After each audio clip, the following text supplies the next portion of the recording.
Friends, this is the day the Lord has made. We will rejoice and be glad in it. And yes, even as we grieve the reality of parting, we're here today also to rejoice. To rejoice in Bettye, to rejoice in her amazing, giving, loving life, and to rejoice in the hope to which she clung. To rejoice in the good news that even though she may not be here physically with us today, she is now more alive than ever, enjoying the great family reunion, which will go on forever and ever. And so we welcome all of you here. Those of you, family and friends who've traveled from afar to be here. Those of us that were privileged to become part of this extended family when Ed and Bettye, you chose Venice as your home. We give glory to God. And this is going to be a very unique service because, as Ed has called it, this is a love memorial. And so I invite my colleague Nick Clemmer to offer the opening prayer as Burke Johnson is with us in spirit. His body did not allow him to be here today, but his heart and his love are definitely with us today. Thank you. You bow your heads with me in prayer. Our gracious Heavenly Father, we thank you for all the things that you bless us with. For your Son Jesus, who made it possible for us to be adopted into your family through his act of unselfish sacrifice on the cross. So thank you for that today. We welcome your Holy Spirit here today, not only to celebrate Bettye's life, but to enfold this Frierson family with the robe of comfort as they face each day ahead without their wife, their mom, their grandmom, sister. And Father, we just pray that today as we bring praise to you through our singing, through the stories that get shared, that somehow you'll help us to be inspired by something about Bettye's life that can help us to move forward in a way that influenced us through Bettye. We're even praying, Father, that Bettye could be singing along with some of her favorite hymns as we sing today. So we give you this service in honor of Bettye, in love memorial to her, and pray all these things in your Son Jesus' name. Amen.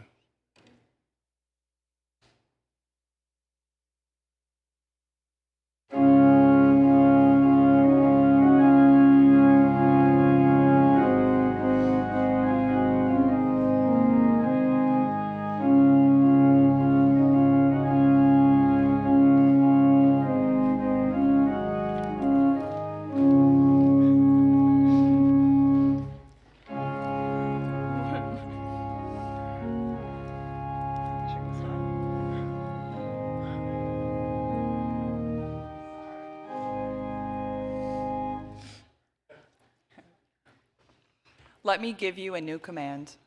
Love one another. In the same way I loved you. You love one another.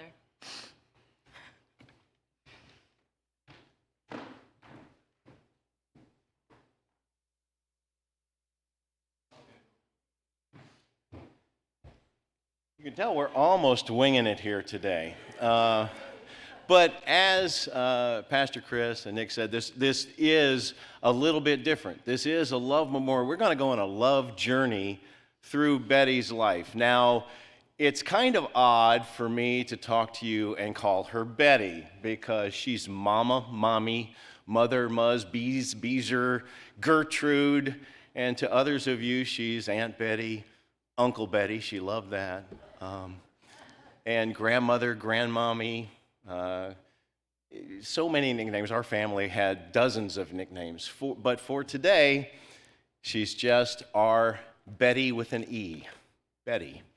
And I remember she used to, especially in the last couple of years, she would try to say, she said, I can still hear my father with his Welsh accent, and I can't recreate it exactly, but I can hear it.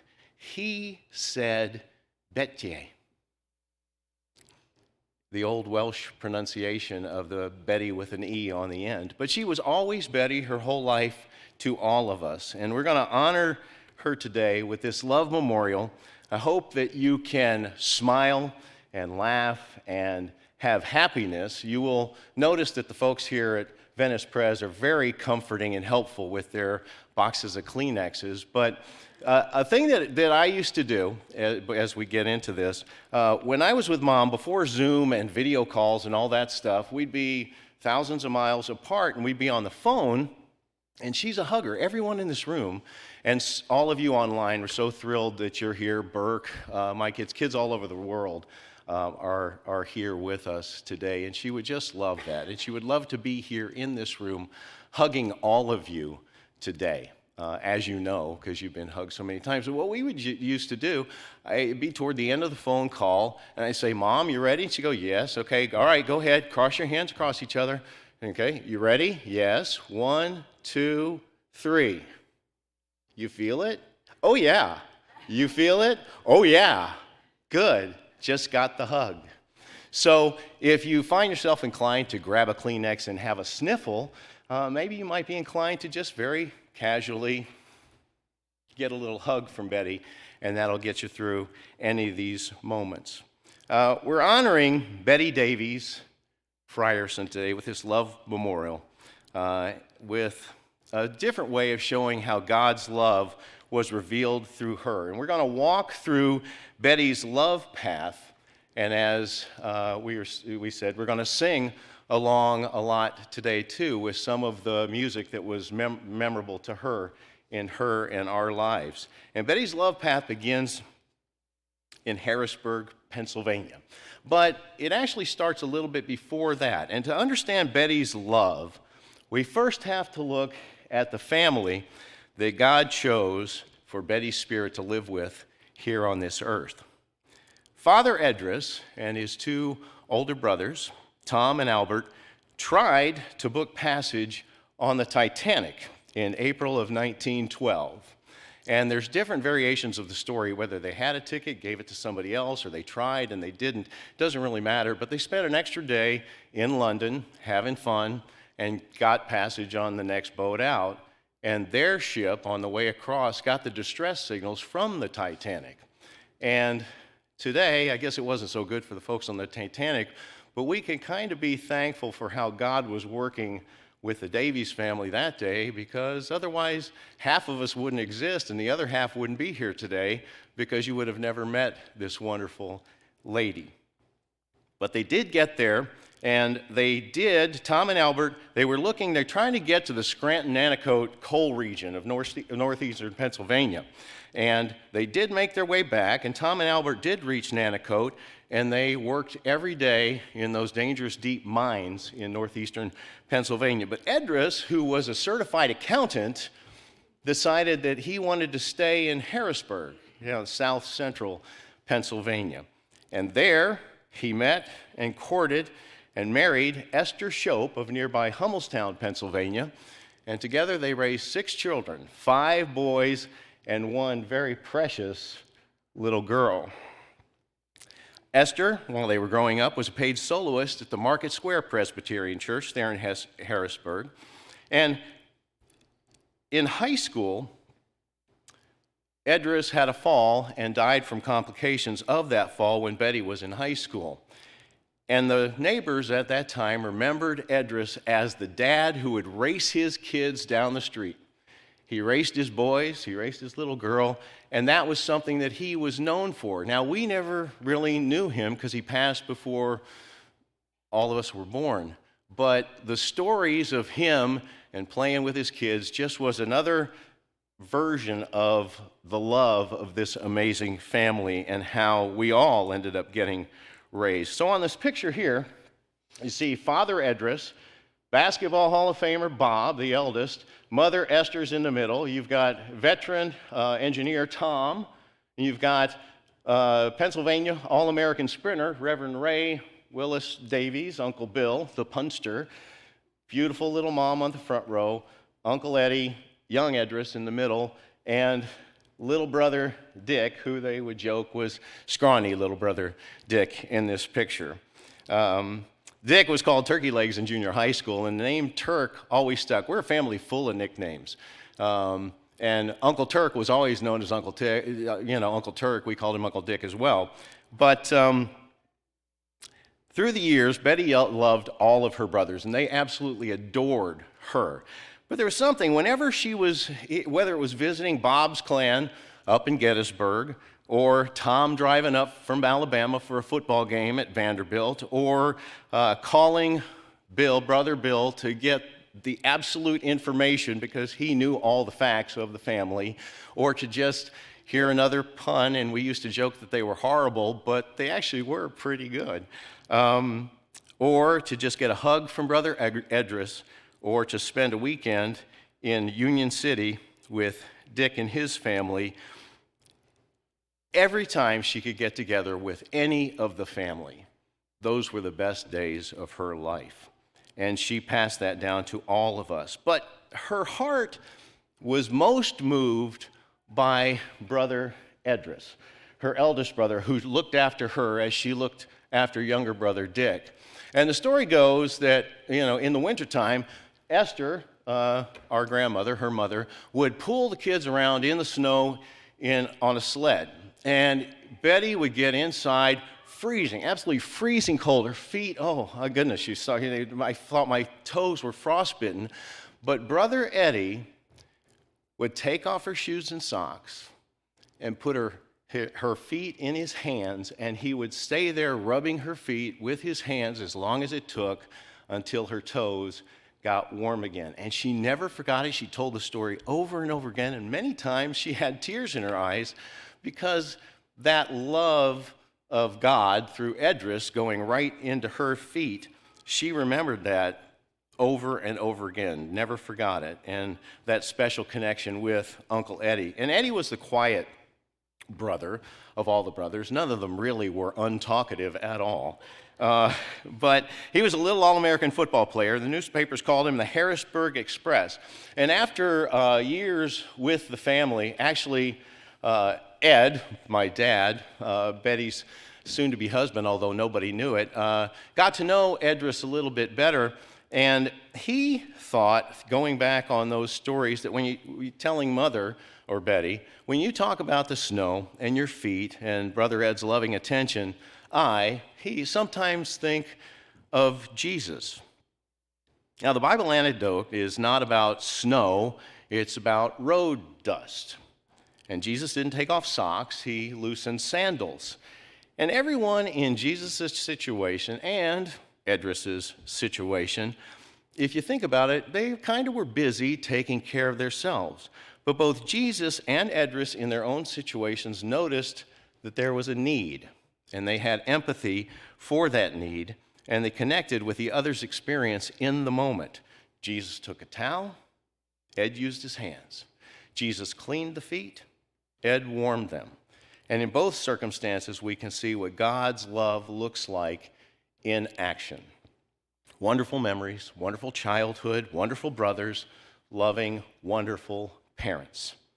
And as we close the Harrisburg chapter, Bettye also had a memory of a loving, life-saving moment in Brother Dick's life.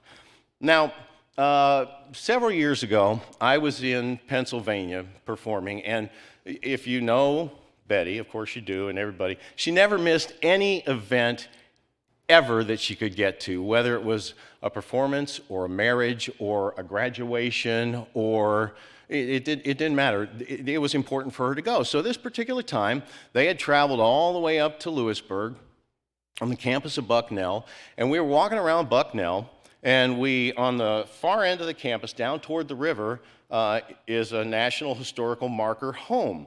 And it's the home of Robert Lowry, the famous hymnist, wrote hundreds of hymns, and a couple handfuls are in every hymnal in every denomination in every church all around the world. But the marker was there, and it said that this was the location where he was inspired to write, "Shall we gather at the river?" which sort of doubles as the Jordan River, but it also was really about the river that you could see from the porch of his house. And Bettye said, what is that river? So, oh, that's the Susquehanna River. Oh my goodness, that's my river. That goes through Harrisburg. We used to swim in that river when we were kids.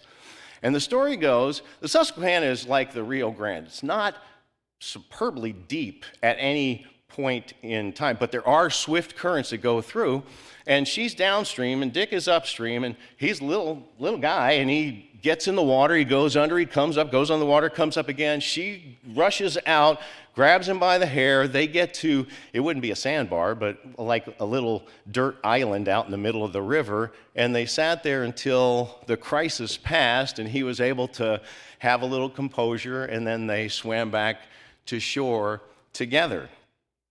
She remembered that, so now she had, with the porch at Robert Lowry's house in the Susquehanna there, another connection to the Susquehanna River where she grew up. And as a result of that, ever since then, whenever "Shall We Gather at the River" would be sung in church, and Ed and Bettye were there, they got a little wink and a nod about that being the Susquehanna there going by the campus of Bucknell. And in one of those It's a Wonderful Life moments, you just kind of think about it, how fortunate we were that Bettye was there.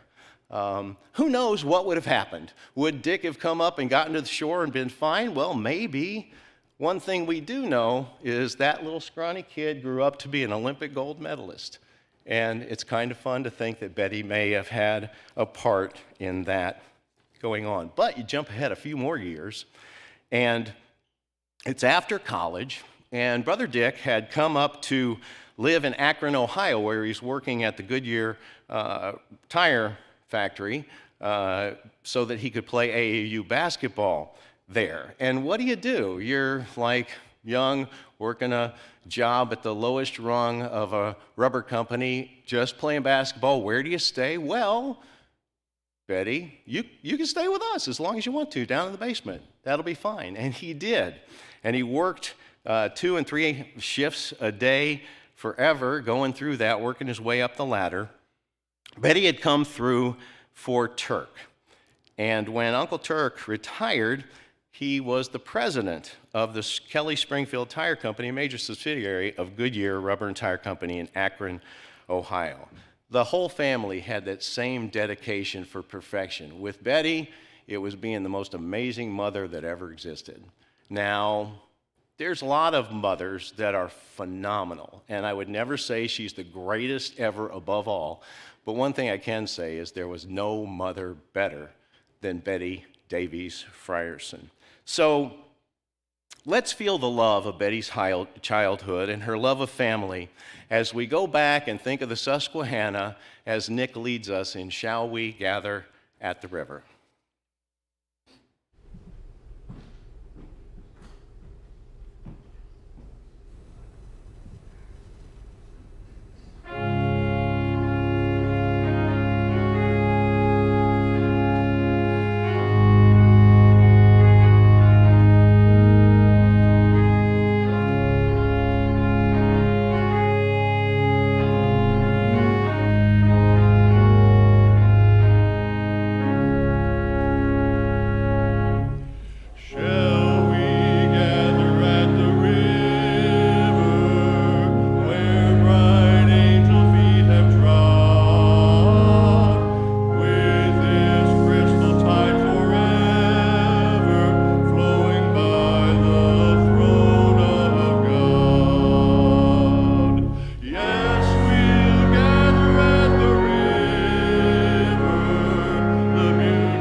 shining. I thought we were doing another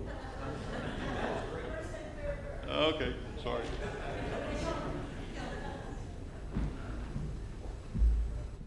It's not his fault. He did not get the memo. Bettye and Ed, the future love of her life, met at Wheaton College, where daily 1,000 students would go to chapel. And they would sing in that chapel with a tone and a sound that they felt was like the greatest master chorale in the world. All students, thousands of them, singing every part from bass to treble to tenor to alto to soprano, the whole thing. It just sounded like a choir. And in the chapel, every day, Ed sat on the stage about a half dozen rows up behind, and Bettye sat about halfway back in the auditorium. But 3 days a week, Bettye and Ed would coincidentally meet at the front corner chapel door, and then they would walk the 2 blocks together to class, she to the home ec building and he to the speech building across the street.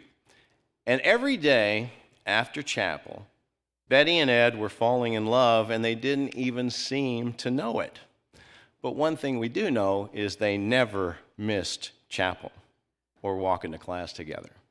One thing that Bettye and Ed loved about chapel itself was when the full student body sang "All Hail the Power of Jesus' Name," using a version that neither Bettye or Ed had ever heard before coming to Wheaton.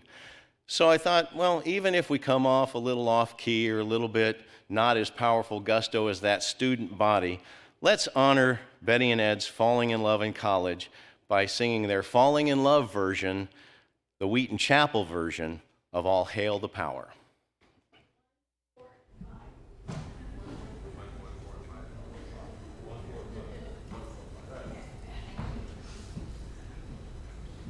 If you need a hymnal, it's hymn number 93, and we're doing verse 1, 4, and 5.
Frierson. That brought back a very good memory with that big amen at the end. When Ed clumsily asked Bettye, if I asked you to marry, well, of course I'd say yes, was her response, not even letting him finish. And Ed, who was a speech major, was speechless. Doris Day had a popular hit song during that time of courtship, 1954-55, and all of you know it. It's When I Fall in Love, and the lyric continues, it will be forever. And that tune and lyric became a favorite of Bettye and Ed's for the next 69 years and a month. It was their song. And once they got a sort of, partially smart home in their Alexa gadget, several times a week, at least twice a week, they would say, Alexa, play some Nat King Cole. And usually by the third song, and very many times by the first song, here it would come. When I fall in love, it will be forever. And it was always, oh, that's our song. If you think about that, that's 100 times roughly a year that they would listen to that together. And in Bettye's final week, physically here with us, Ed told Bettye, you know what? I'm going to play Nat King Cole at your memorial. And Bettye answered by smiling. And it was playing when she took her last breath.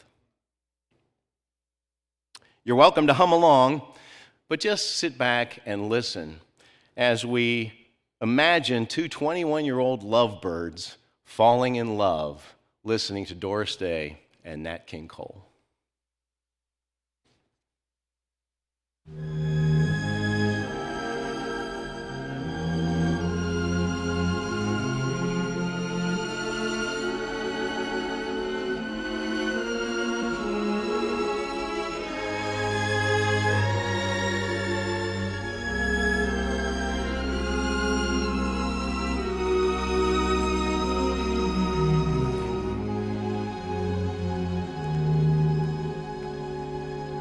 When I fall in love, it will be forever,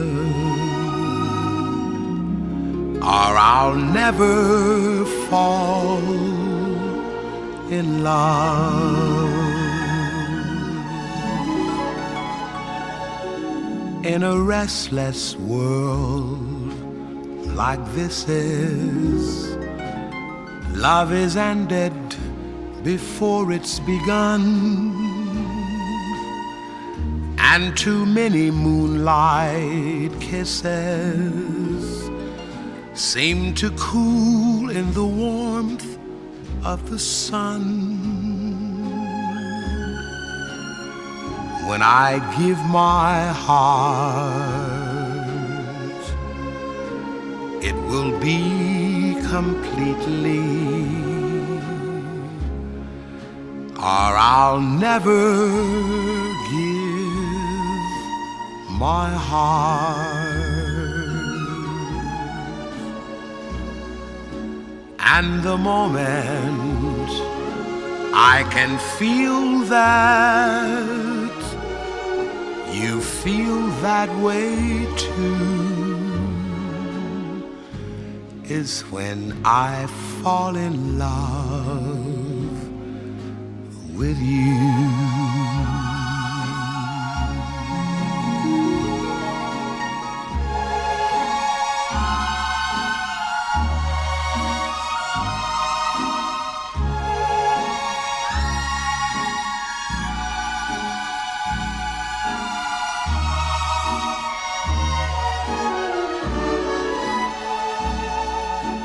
And the moment I can feel that you feel that way too is when I fall in love with you.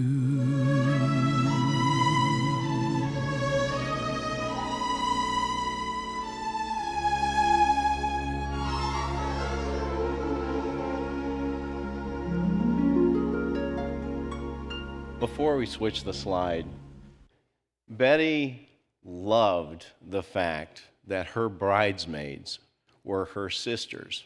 And her only lament was that she didn't know Aunt Bobby, Aunt Barb, yet, or she would have been up there too. All of her brothers' wives were her bridesmaids, and that really meant something to her. It was always family. She finally had sisters. But as we move forward, Ed and Bettye and new daughter Susan, moved to Coral Gables, Florida, where Bettye supported husband Ed while he was working on his master's degree at the University of Miami. And they stayed at the married dorms at the U, and while there, they attended the Riviera Presbyterian Church. And their pastor was, of course, Bettye's brother, the Reverend Bill Davies, the punster. Ed got a job at a lifeguard. These were the best times of their lives. On Crandon Park at Key Biscayne. And Key Biscayne had been a coconut plantation. And so when swimming at a beach in those days, you could look in every single direction, and all you would see was water, sand, palm trees, and sky. It was paradise on earth, with not a single building in sight. And to them, it was a natural miracle, a place of awesome wonder, where you could see God in action right before your eyes. Debbie and Diane, Ed and Bettye's first set of twins, came along 13 and a half months after Susan had been born, and they were born at Mercy Hospital overlooking Biscayne Bay and the Atlantic Ocean. And on Ed's off days, Bettye would pack a lunch, always a very nutritious lunch, grab the beach towels and the diapers. She was doing many of those a day back in the cloth days with pins. And the Frierson family would head to Crandon Park, setting up the nylon playpen, keeping the twins off of the sand, unwinding their umbrella, and dragging the cooler into the shade. Bettye, too, on those days, became a lifeguard at the beach over her babies. There's one song that Bettye and Ed loved to sing because Crandon Park and the scene looking out toward the sandbar out there would flood, pun intended, in honor of Uncle Bill, into their minds, and everything else would melt away. Peace, God's spirit gift, would come to Bettye and Ed as they drove on the causeway to Crandon Beach, listening to George Beverly Shea singing "How Great Thou Art." So let's sing that affirming hymn now together, remembering those days at Crandon.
Thanks again, Nick. I know Betty would just love the fact that you're leading the singing here today. After Miami, Betty and Ed lived in Akron, Ohio, where Ed was raised. Now, turning left, their second-story, one-bedroom apartment was a mile from Akron University, where Betty would earn her bachelor's degree with a double major in home economics and physical education. They shared a bedroom or a bathroom with the home's owners. So if you can just imagine, 3 little kids, them, and 2 more, surprise, on the way. 2 miles to the right was a community Bible church that began when 5 men invited Ed's dad, the Reverend Eugene C. Frierson, to be our pastor. This new church had no formal membership, no formal doctrine statement, no formal organization, and by agreement, no formal business meetings. There were no congregational formalities at all, and it was the only church that Ed had ever known. And Betty had never known anything like it. And at the beginning, they were trying to come up with a name for this church, and 5 men at the church decided they would choose the name by lot. So each man wrote a possible name on a slip of paper, threw it in a hat, they shook it up, and the name that was picked out of the hat was Gospel Crusaders. That was the winner. And the church would be known as the Gospel Crusaders. So wouldn't you know it, Betty and Ed became Crusaders again, just like at Wheaton. Now, Ed's softball shirt was the same as his college baseball team shirt, and Betty's college cheerleader bag was once again useful with Crusaders across the side. And the Frierson family grew during those Akron years. A second set of twins was born. Myself, Eddie, and Julie were born 65 years ago yesterday, as a matter of fact. And with eldest sister Susan, those 5 kids all came in just 28 months. 5 kids, 28 months. And let me tell you, through the years, to a person, word for word, you say that, and the response is, "Oh, your poor mother." And she insisted it was nothing of the kind. She said it was easy. She said it was a delight. She said, "I loved it. I didn't have to do anything." Oh, there was a lot of laundry, 50 diapers a day, whatever it was. But she just sat back and got to watch the world's greatest reality show in her mind. There was nothing she loved better than organizing, being sitting back, watching, reading, playing with her kids. And then that morphed in later years to grandkids and great-grandkids. This family with 5 kids grew up in a small 3-bedroom, 1-bath home. And Betty would say, "I loved everything about raising a family." For 3 years, she was there 4 nights or 4 days a week when Ed was off doing his classes trying to earn his PhD, which of course he did. He didn't really try. He just earned his PhD. But he was gone 4 days a week, and there she is getting to play with 5 little kids in the greatest playground on the planet, the little house on Crestview Avenue. Betty never had imagined a church like the Gospel Crusaders, but of course she joined in just like everywhere she's ever gone through life, even here, joining in the common activities, including praying and singing at the altar. And one hearty Crusader revival song, as Aunt Debbie will attest to, was a favorite, and it would excite even the most stodgy Presbyterian congregation. Let's remember Betty's Akron years by singing together "When We All Get to Heaven."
that, let's get Elmer Gantry out here. Uncle John, you remember those songs too. I can still see grandmother, hear her playing that piano. As the years went on, Bettye and now Dr. Ed, after about 4 years in Akron, left for Nashville, Tennessee, known as Music City, USA. And as they were shopping around for churches there, on a midweek night, the family visited Emmanuel Baptist Church for a Southern Baptist tradition of Wednesday night supper. And the cooking was pretty good, and the people were pretty nice. And so thereafter, for the next 36 years, the Frierson family went to Emmanuel every Sunday morning service, every Sunday evening service, plus youth group, basketball, choir, recorders, every Wednesday night out for that home-style cooking and fellowship. But the Frierson family did not become complete until December, the Christmas season of 1969. All through those last couple of months of 1969, the cassette that played in our van was Barbra Streisand's Christmas album. And over again, it would rewind to The Greatest Gift That I Ever Got. Didn't really weigh a lot. It didn't come with ribbons round and often made a terrible sound. Oh, how Bettye loved 3 days after Christmas in 1969 when baby Bobby was born and instantly had 7 parents. She loved baby Bobby, and so did we, and we still do. As the years went by and the kids grew up, Bettye had the opportunity to meet Bill and Gloria Gaither in Nashville, Tennessee. Bettye and the Gaithers became friends when the Frierson kids got the opportunity to sing on the Gaithers' one and only children's album, especially for children. You got 5 little kids in Nashville and they all can carry a tune, why not, right? But we got asked, or Gloria and Bill asked if we would go on a little mini concert tour with them to sing in Muncie, Indiana, and a couple of performances in Grand Rapids, Michigan. And Bettye, throughout all our lives from that point forward, there would always be singing in our car. It would be in the front seat, back seat requests. You imagine her asking, hey, sing your something special from the back seat, and we would do it. And then we would keep going with like youth group songs and everything else in harmonies. And she adored all of that. What she didn't realize was many times we kept singing so that she wouldn't put the Mantovani and his orchestra cassette in the player. But as the kids started to get ready for this little mini tour, Bettye was called upon, not really, she just made the decision, she's going to make these beautiful gingham dresses for the 4 girls for these stage performances as they sang with what is now known as the Sunday School Picnic. My voice had started to change, so I got to go and lip sync in the concerts, but I was taken off of the album. But Bettye still told people I sang on it. I'd like to correct for that mistake right now. So she handmade these gingham dresses for the girls to wear. And she was so pleased to see when that album came out, inside the album cover, the pictures of her kids, especially a couple of extra pictures of our sister Susan, who we lost in 1992, who is with Bettye now.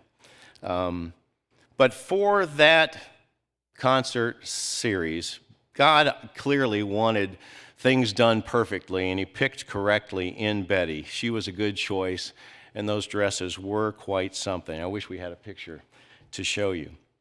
Jump forward a whole generation, and Gloria Gaither was selected as a commencement speaker at Taylor University in Muncie, Indiana, where grandson John graduated. He was the student body president there at Taylor. And no one knew that the student body president's mother had been part of the Sunday school picnic, but they certainly didn't know that grandmother was a friend of Gloria Gaither. She marched right up, put her arms around her like she has with all of you, gave her a big, huge hug, and they recounted those times of the concerts in those stylish gingham dresses. And Bettye was reminded once again that one's life will never be quite the same after one of those special touches. And Bill and Gloria were named the gospel songwriters of the 20th century, and Bettye and Ed's favorite Gaither song is He Touched Me. Of course, many Gaither songs have found their way into our hymnals, and we're going to sing that today as we remember how God's love touched all of us when we have been touched and loved and hugged by Bettye.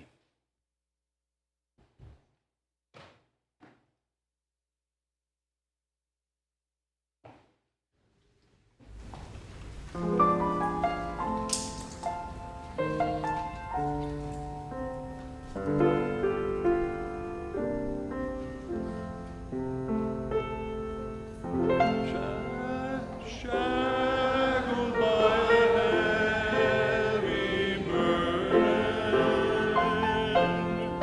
neath the load of guilt and shame,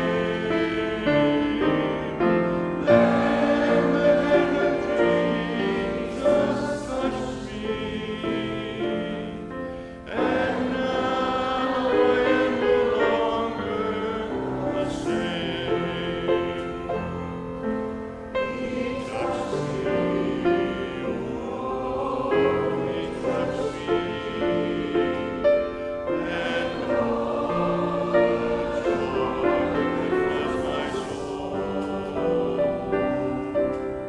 Something happened, and now I know he touched me and made me whole.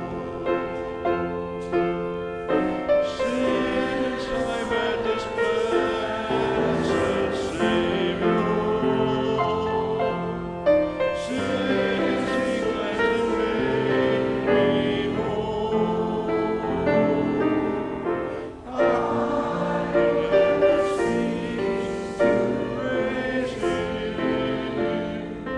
I shall in white eternity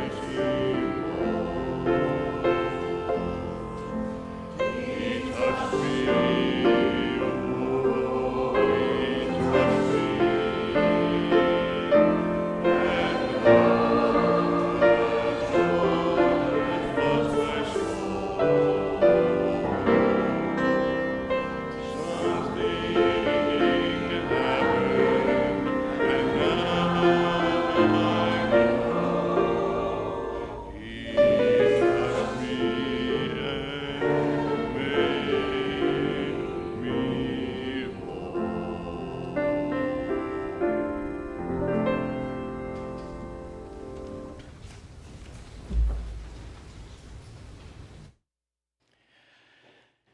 Bettye and Ed lived in the same house and attended the same church in Nashville for 36 years.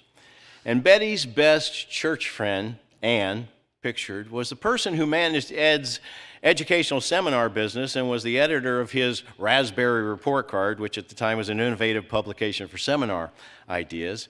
And Betty's daughters, all of them, were dear friends with Debbie, Ann's daughter. And as the years went on, Sister Susan became especially close with Debbie and was actually in Debbie's wedding to a young songwriter, a young musician trying to kickstart a gospel music career, Michael W. Smith. And Michael eventually made it. He's probably watching today. He sang at the White House for the Bushes. He opened for the Billy Graham Crusade, sang at Reverend Grand's funeral. And success never changed Michael's character. From the time Bobby, as a little kid, was beating him at tennis to now singing before anybody in the world. And Bettye loved him, hugged him every time she saw him, and was thrilled to have the opportunity to introduce him to Pastor Chris and Karen. Michael has popularized or helped popularize the new genre of gospel music, praise music. And Michael and Debbie's songs also have made it into our hymn books, just as the Gaithers have. But the same humble Michael comforted our family years ago. Many of you remember when Sister Susan passed, and he walked down and got into the area where the piano was and just simply started playing and sang his and Debbie's song, Friends. It meant so much to us, and the lyric is as timely now with Bettye as it was then. Friends are friends forever, if the Lord's the Lord of them.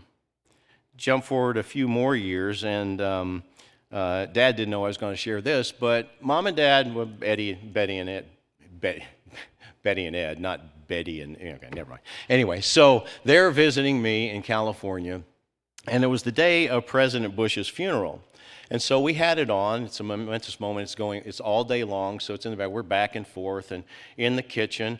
And I remember standing with Mom, Betty, and all of a sudden we heard ding, ding, ding, ding, ding, ding, ding, ding, ding. And we looked, and here is Michael singing and honoring his friendship with the president at his funeral, just as he did with our Susan at hers. And it just got us all at the time. And it's always been a special friendship with Ann's family and ours.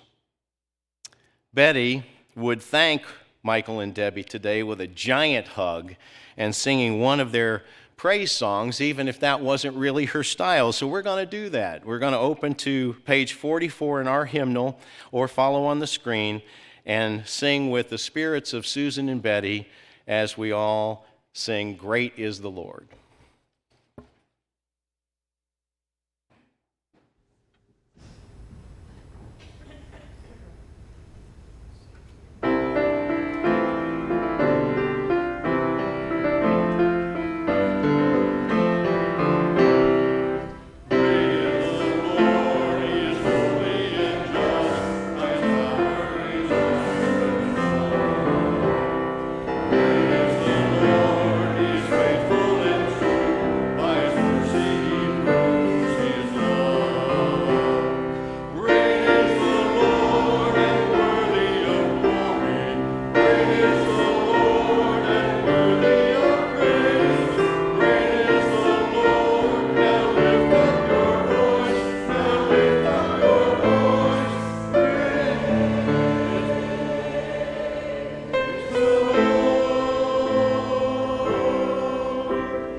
I certainly didn't mean to give the impression that Betty didn't love Michael's music. It's just the first time she heard it, it wasn't her style, but she grew to love it.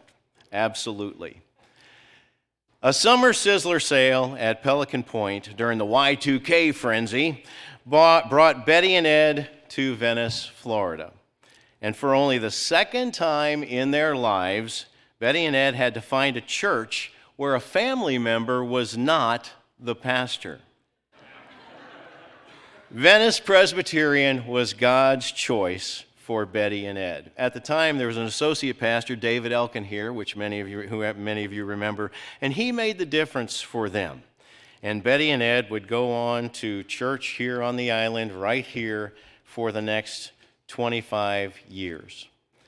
Now, Betty's family, her youngest daughter, Julie, and her youngest granddaughter, Lily, will finish this portion of our love memorial with a few personal family remembrances that they have. Julie?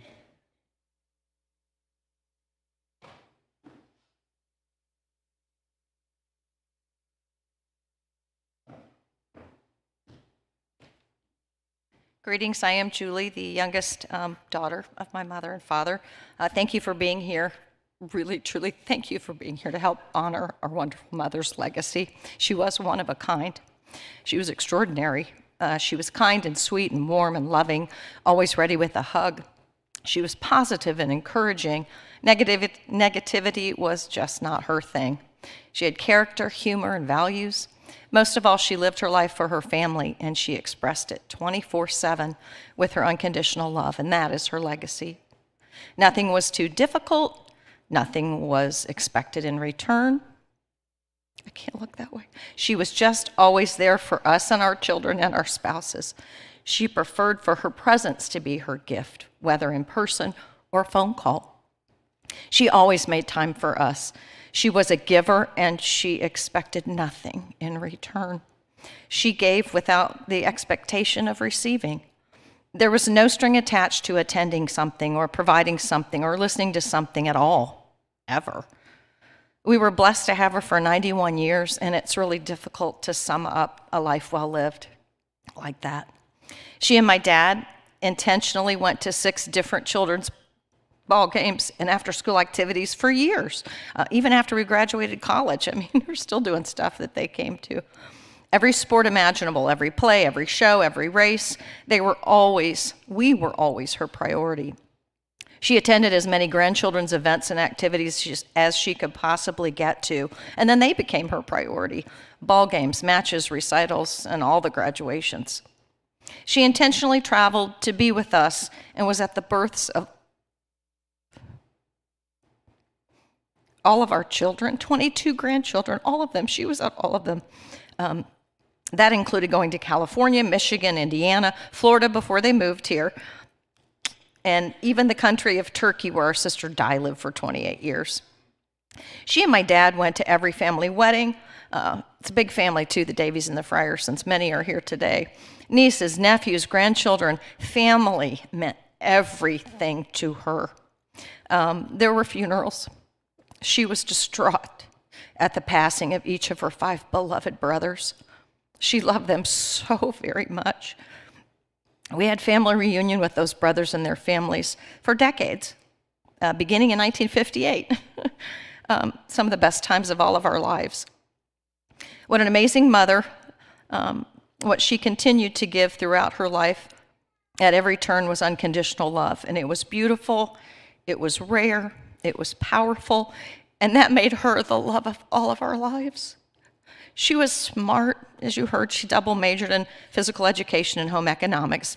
She used her smarts and wisdom to guide our lives in her chosen role as a homemaker. And my father worked very, very hard so that she could stay home with us. Not just a phenomenal mother, she was also an excellent cook, and she planned and served, as you've heard, very colorful and well-balanced, nutritious meals.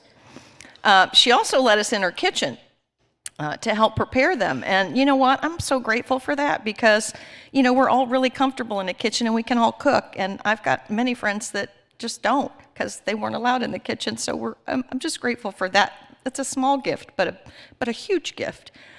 She is what we call back in the day a health nut.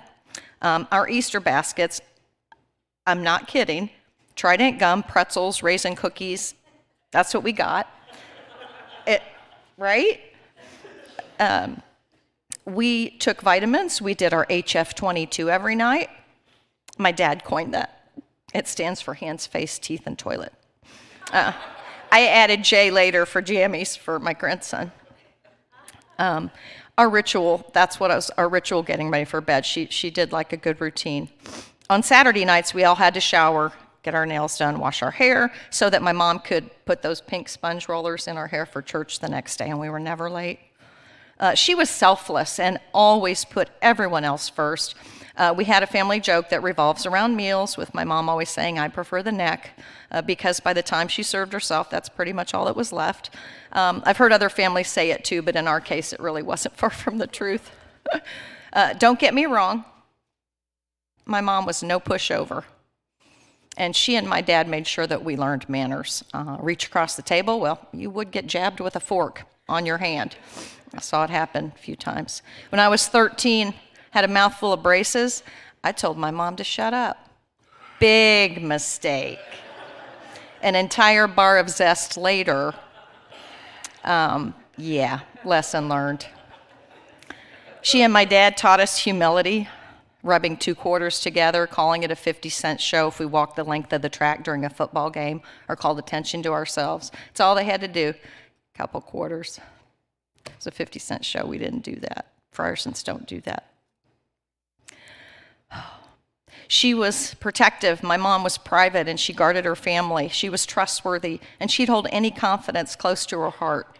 She led by example, and we learned how to be confident young ladies, young men, wives, husbands, mothers, fathers, because of that love. Some of her favorite things: my mom loved war movies. She did. She also loved Hallmark movies. She loved cheese flings, Cracker Barrel, swimming, and the scent of Shalimar, to name a few. She loved sewing. She made all of our prom dresses. That's a lot of dresses for a lot of years. Magnolia trees and Ouija pretzels. She also had an impressive collection of sunglasses and lipsticks. Those were kind of her jam. Once I counted 6 of each in her purse. Yeah, pretty impressive. My mom's most favorite thing was definitely her family, and she cherished the moments she had with her children, her grandchildren, and her great-grands. And she loved my dad. They were such a great team, and I know my dad loved her right back. In fact, if my dad could build a Taj Mahal in Venice for my mom, it'd be 10 times bigger, and it would be blue. My mom loved blue.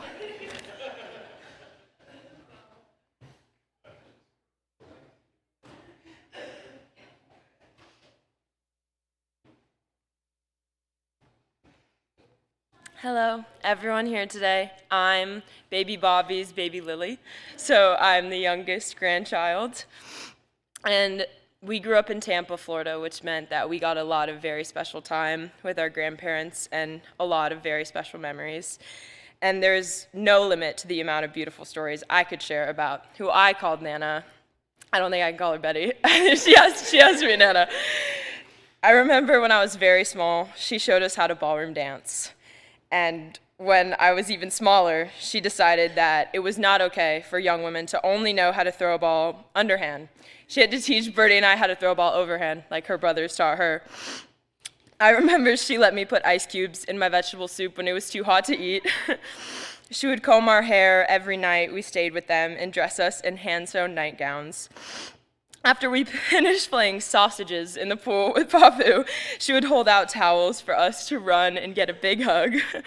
And every morning we stayed with them, she would make us breakfast with I love you waffles, plenty of fruit, and make sure we all drank all of our milk. Nana was the most thoughtful person I've ever known, and I think we could all agree there was something special about how much she could remember. She always gave everyone a hug and a kiss goodbye. She knew everyone's birthday. She remembered how much Bettye loved pomegranate seeds and how I would eat straight out of the Papu's tub of pretzels. And I think that she could probably tell you everything that happened in my dad's entire life. For me, the way that I saw her thoughtfulness came in 2 main ways. For one, my birthday is on Christmas, and so I got to spend every birthday with her. And every single birthday, she would take my hand and ask me if I felt special enough on my big day, because it was also Jesus' big day. And I told her that I could never not feel so special because she was with me, and that was something that not everyone got to have. Another way that I saw her thoughtfulness was the family portrait with everyone in it except for me as the youngest grandchild. And as you can see on the program today, there's my picture in the corner, edited in because I was not there. And my dad told me that the week before my grandmother passed, he put that picture up in person next to the portrait. So she did finally get to see me in the portrait with everybody else. As we've all heard, Nana could not miss an event. If we had something, she was there. And for us, as I'm sure especially many members of the congregation have heard, my sisters and I all played volleyball. We played in a lot of volleyball games. And I'm very confident that Nan and Papu were at every single high school volleyball game I played in. Sometimes multiple times a week, they were there. Every time they came, Nana had a Tupperware of pomegranate seeds for Bettye and a handful of sweet tomatoes muffins wrapped in a napkin for us to have a snack before we played. She was effortlessly caring in a way that amazing mothers are, and also the way that good people are. I feel so lucky to be a part of such an amazing group of people. My favorite memories of Nana will always come from reunion. Late at night after dinner, sitting around at a table and getting to hear the stories of my family members that got started before I did, especially of her hooligan children, notably Aunt Di. Amazing stories, and most especially getting to hear Nana share stories of her brothers, who were men that I didn't have the privilege of knowing, but through her stories, it feels like I did.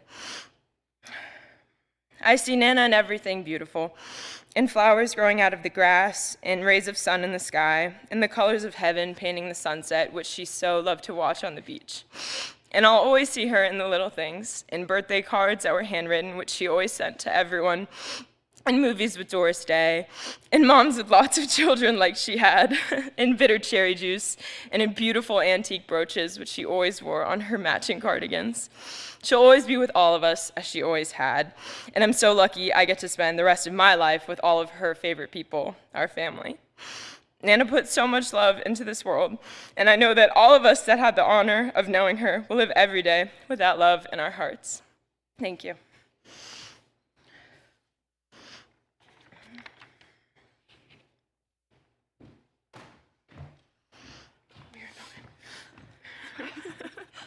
This is how everyone will recognize that you are my disciples. When they see the love you have for each other.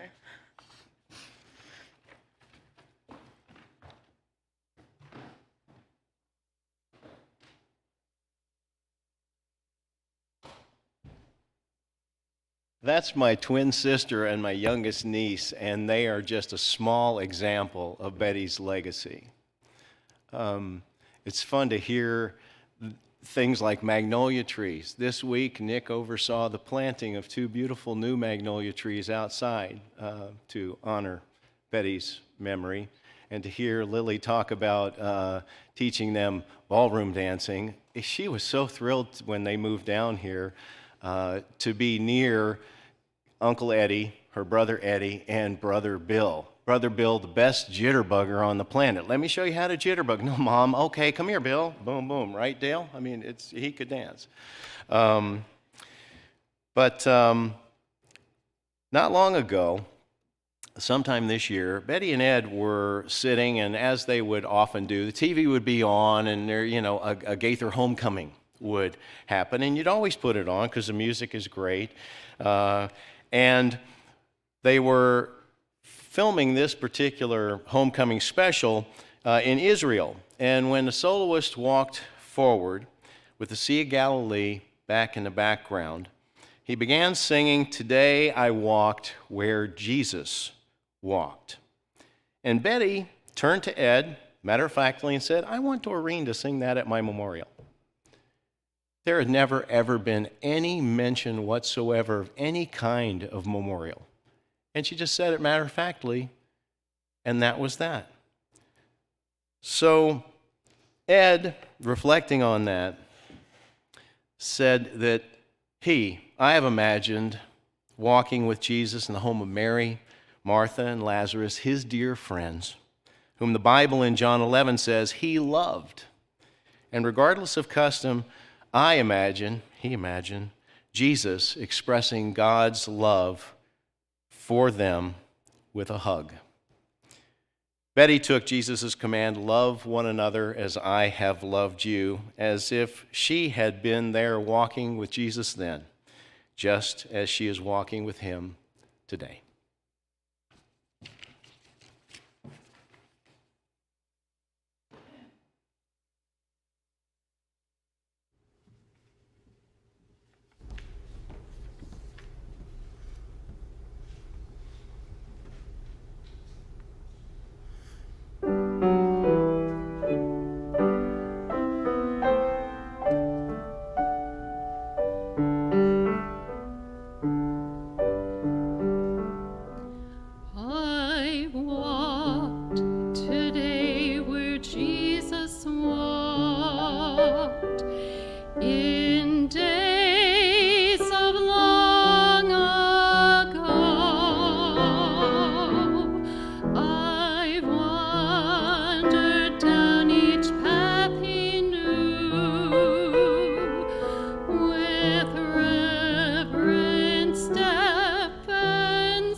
where all alone he prayed.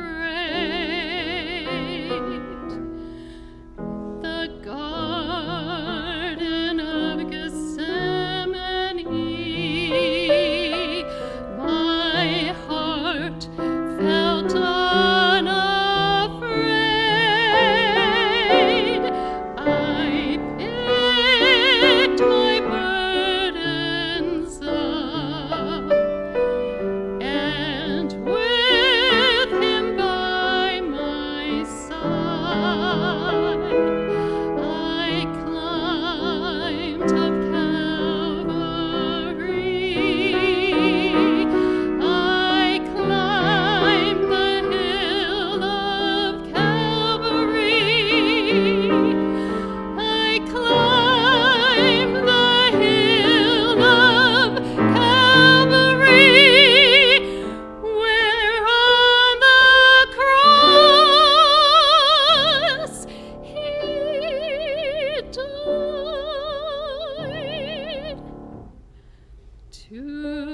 Today I knelt where Jesus knelt,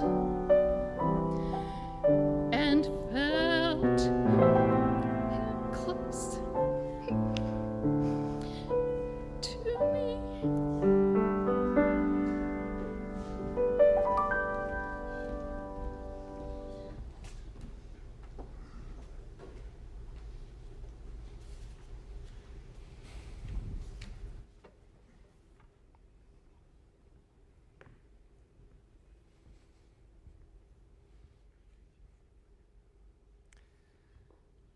To this love memorial, I brought a very special Bible.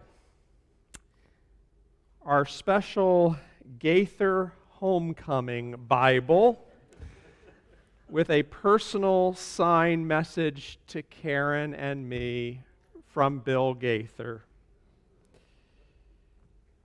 Ed, you'll remember how and when we got this Bible, because you and Betty were there taking us to meet Bill Gaither backstage at the Barbara Mann Performing Arts Center in Fort Myers, where the four of us had gone to see the Gaither vocal band.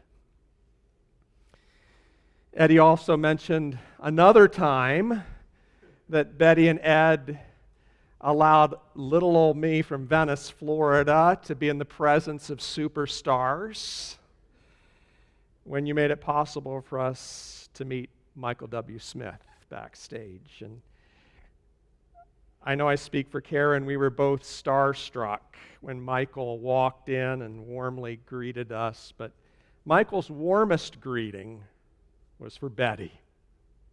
When he saw her, he gave her a big hug, and I just watched in awe as Michael looked so adoringly at Betty. And as she talked to Michael, as she talked to any of her kids, asking about his Debbie and his family and telling him how much she loved him.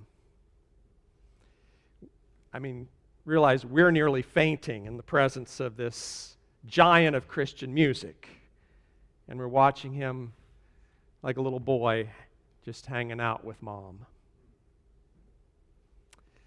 Those were two unforgettable meetings, moments of interaction, connection.